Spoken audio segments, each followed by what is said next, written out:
سورہ انفال رکوع نمبر 4 تلاوت.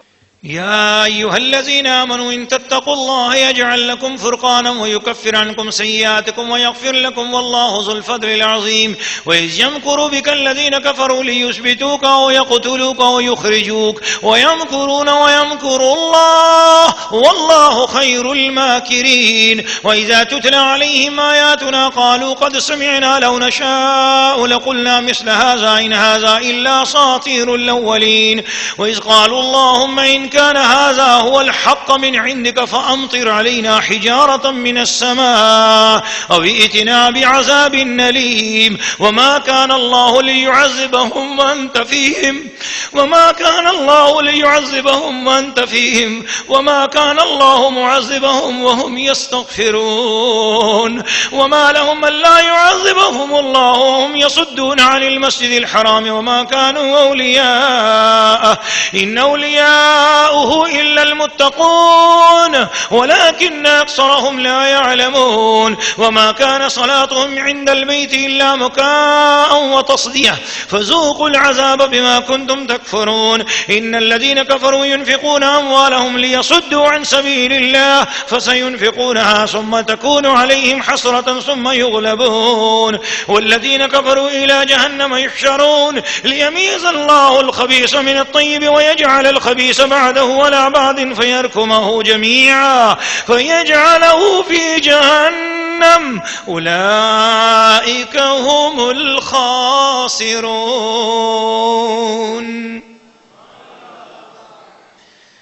سورہ انفال رکوع نمبر 4 ترجمہ کنز الایمان.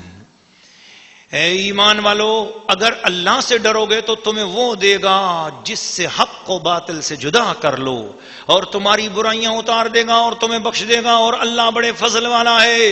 اور اے محبوب یاد کرو جب کافر تمہارے ساتھ مکر کرتے تھے، اور اے محبوب یاد کرو جب کافر تمہارے ساتھ مکر کرتے تھے کہ تمہیں بند کر لیں یا شہید کر دیں یا نکال دیں، اور وہ اپنا سا مکر کرتے تھے اور اللہ اپنی خفیہ تدبیر فرماتا تھا، اور اللہ کی خفیہ تدبیر سب سے بہتر. اور جب ان پر ہماری آیتیں پڑھی جائیں تو کہتے ہیں کہ ہاں ہم نے سنا، ہم چاہتے تو ایسی ہم بھی کہہ دیتے، یہ تو نہیں مگر اگلوں کے قصے. اور جب بولے کہ اے اللہ اگر یہی قرآن تیری طرف سے حق ہے تو ہم پر آسمان سے پتھر برسا یا کوئی دردناک عذاب ہم پر لا. اور اللہ کا کام نہیں کہ انہیں عذاب کرے جب تک اے محبوب تم ان میں تشریف فرما ہو، اور اللہ انہیں عذاب کرنے والا نہیں جب تک وہ بخشش مانگ رہے ہیں. اور انہیں کیا ہے کہ اللہ انہیں عذاب نہ کرے، وہ تو مسجد حرام سے روک رہے ہیں اور ان کے اہل نہیں، اور وہ اس کے اہل نہیں، اس کے اولیاء تو پرہیزگار ہی ہیں مگر ان میں اکثر کو علم نہیں. اور کعبہ کے پاس ان کی نماز نہیں مگر سیٹی اور تالی. تو اب عذاب چکھو بدلہ اپنے کفر کا. بے شک کافر اپنے مال خرچ کرتے ہیں کہ اللہ کی راہ سے روکیں، تو اب انہیں خرچ کریں گے، پھر وہ ان پر پچھتانا ہوں گے، پچھتاتے ہوں گے. تو اب انہیں خرچ کریں گے پھر وہ ان پر پچھتاتے ہوں گے، پھر مغلوب کر دیے جائیں گے اور کافروں کا حشر جہنم کی طرف ہوگا. اس لیے کہ اللہ گندے کو ستھرے سے جدا فرما دے اور نجاستوں کو تلے اوپر رکھ کر سب ایک ڈیر بنا کر جہنم میں ڈال دے، وہی نقصان پانے والے ہیں.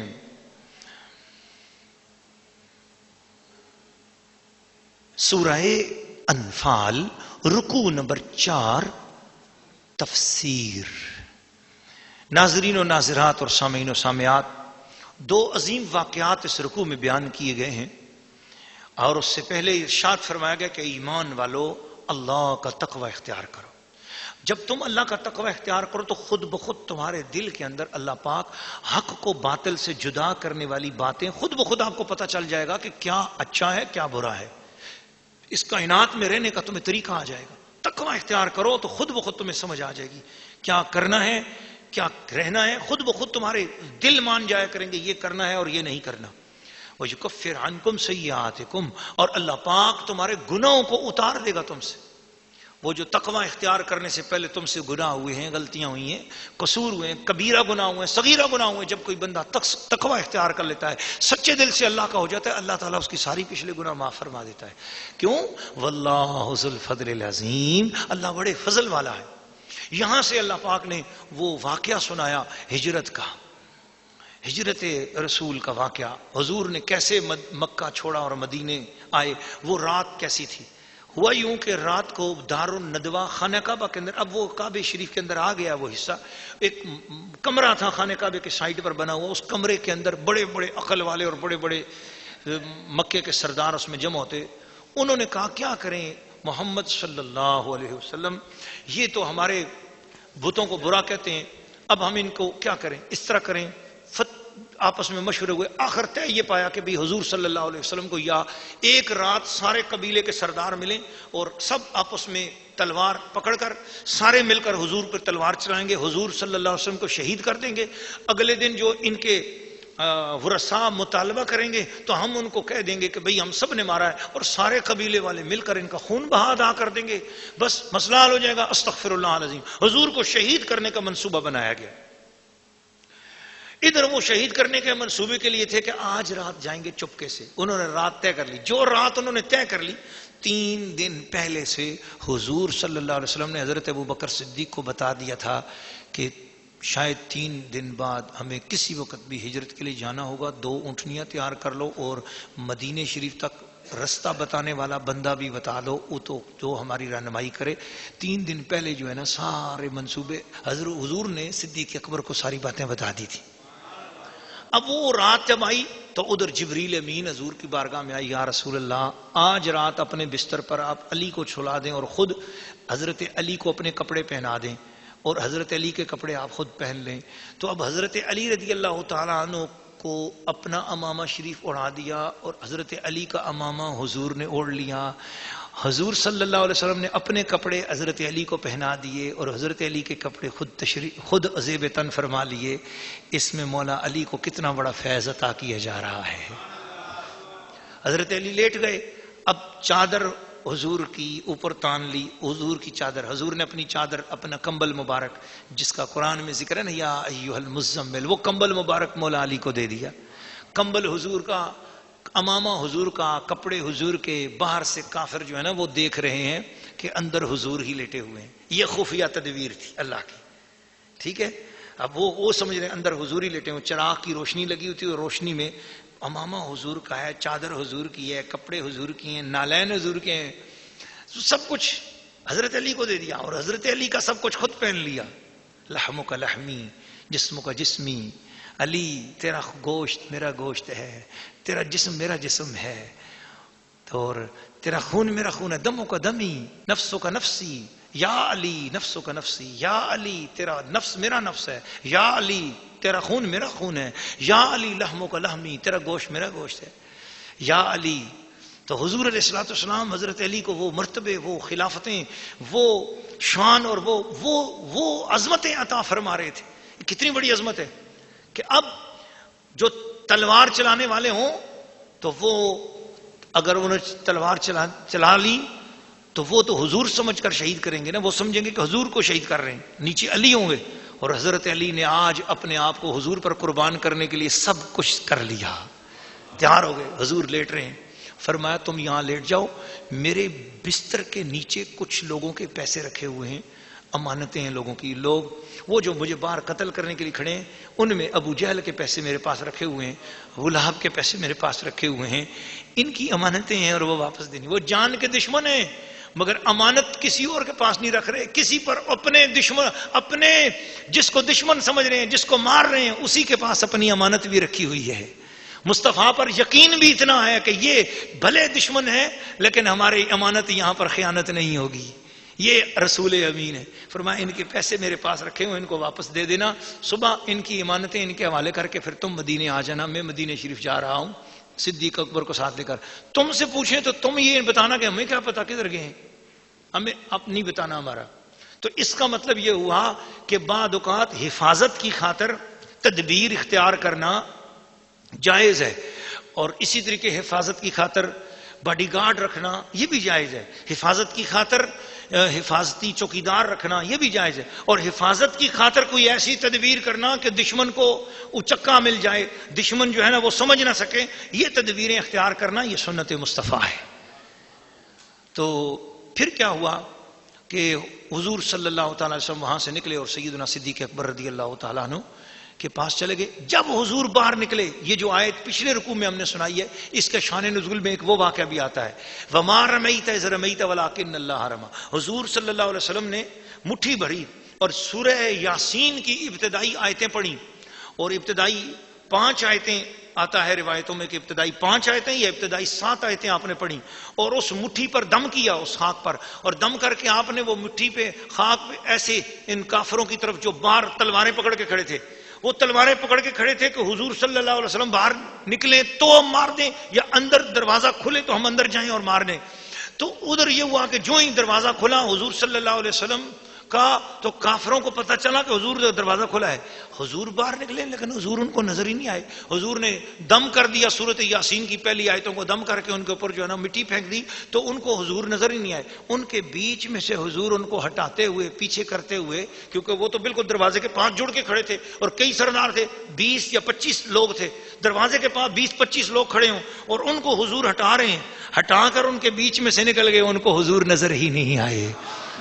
تو آج کچھ لوگ کہتے ہیں کہ حضور علیہ الصلوۃ والسلام نظر نہیں آتے، تو بھائی حضور کے دروازے پر اگر کوئی گستاخ کھڑا ہو حضور اسے نظر نہیں آتے، اور کوئی قرن میں بیٹھا ہوا ادب والا ہو سرکار اسے بھی نظر آ جایا کرتے ہیں۔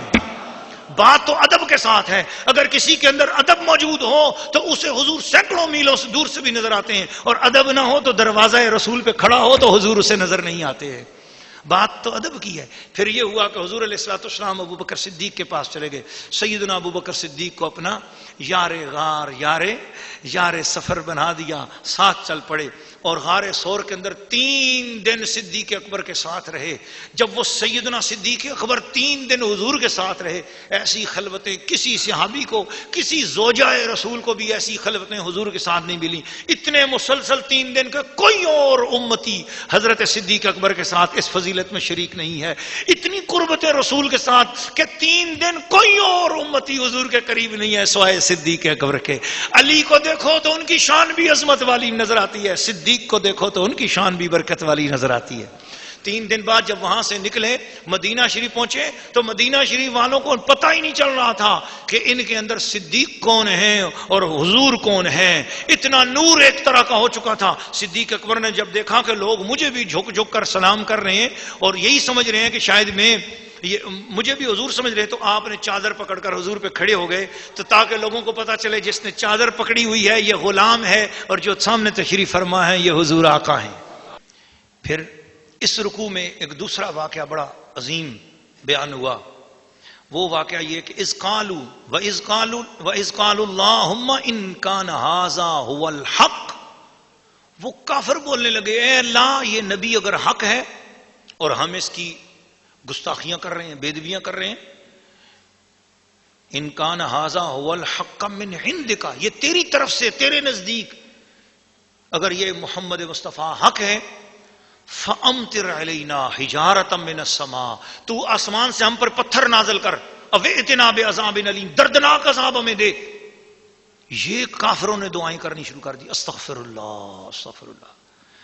اب کافر عذاب مانگ رہے ہیں، حضور کے گستاخ عذاب مانگ رہے ہیں، جواب میں اللہ کیا کہہ رہا ہے؟ فرمایا وما كان الله ليعذبهم وانت فيهم، محبوب یہ تو پتھر مانگ رہے ہیں، یہ عذاب مانگ رہے ہیں، مگر میں اس دھرتی پر عذاب کیسے نازل کروں جہاں پر مجھے تیرا چہرہ نظر آ رہا ہو، تیرا وجود نظر آ رہا ہو، میں ان کافروں کو نہیں دیکھ رہا، تیرے وجود مقدس کو دیکھ رہا ہوں۔ تیرے وجود مقدس کی برکت ہے کہ ان گستاخوں کو عذاب مانگنے کے باوجود میں عذاب نہیں دے رہا۔ کجا گستاخی کرنے پر عذاب ہوتا، وہ محبوب جس کی اتنی بڑی برکت ہے، جس کی اتنی بڑی شان ہے، جس کا اتنا بڑا مقام ہے کہ وہ جس دھرتی پہ موجود ہو اور کافر عذاب مانگے تو رب تعالیٰ اس محبوب کا حیا کرتے ہوئے، اس کی شرم و حیا کی وجہ سے، اس کی تعظیم اور عزت کی وجہ سے اللہ پاک عذاب نہ بھیجے۔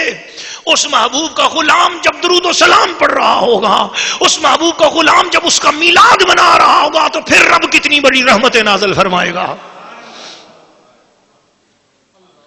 اس لیے اللہ پاک نے ارشاد فرمایا وما کان اللہ لیعذبہم وانت فیہم، اللہ پاک ایسا نہیں ہے کہ جہاں تو موجود اور وہاں پر عذاب بھیجے۔